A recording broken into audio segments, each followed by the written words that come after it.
Hi, my name is Kate Kozak, and this is the vlog for my second week studying abroad in Japan, where we traveled to Toyama, Hiroshima, Fukuoka, and Sendai.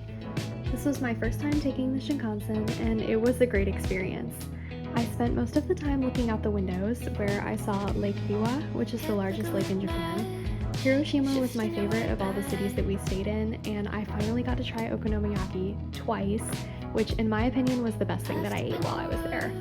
We visited the Hiroshima Peace Memorial Museum, which was an impactful experience for everyone on the trip. A group of local students took us on a guided tour of the Peace Memorial Park, where we were able to see the many different monuments and historic sites. We learned about the symbolism of paper cranes and the preserved A-bomb dome for the city.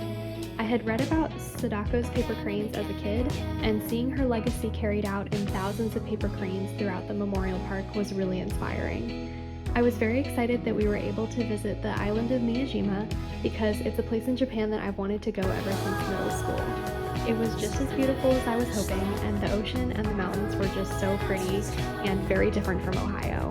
We visited Itsukushima Shrine, which I learned is very old.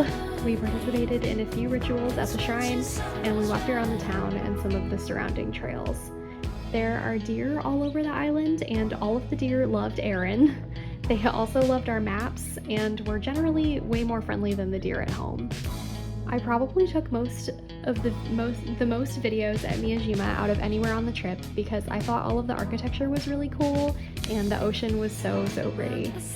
The next day we traveled to Kumamoto Castle, which was something that I was really excited for on the trip because I love castles.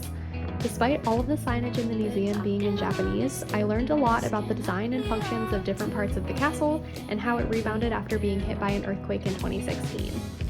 In this video from the top of the castle, you can see a different section that's still being rebuilt even now. Also, while in Fukuoka, we visited Minamata Bay. This video is of the Minamata Bay Environmental Restoration Project, which is a large park built on top of the safely contained mercury-contaminated sediment dredged out of the bay. It looks like a very complex process, but it was really interesting to me as someone who studies environmental restoration. On the last day of the trip in Sendai, we visited two public schools that were hit by the Tohoku earthquake in 2011 and were both preserved over time so that visitors can see how bad the damage was and learn how the schools handled disaster response. It was a very somber final day, but we took our last ride on the Shinkansen back to Tokyo, where we all had dinner together to close out the trip. I'm really glad that I got to meet the people that I did and have all of these amazing experiences. I learned so much on this trip about a wide variety of topics, and honestly, I would recommend it to anyone. Thank you so much for tuning into my vlog.